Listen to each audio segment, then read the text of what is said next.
Hello guys welcome back to my YouTube channel. फेरि पनि तपाईहरुलाई स्वागत छ मेरो न्यू डे न्यू मिनी ब्लगमा। म चाहिँ सन्चै छु। आई होप तपाईहरु पनि सन्चै हुनुहुन्छ होला।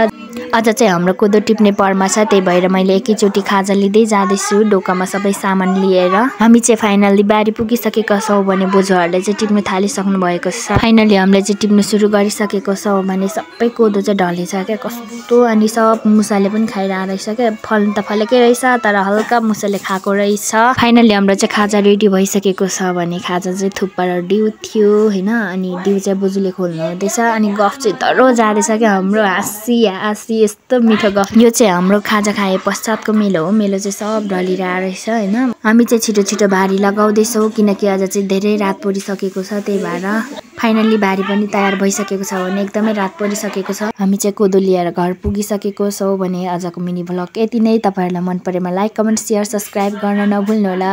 Bye bye.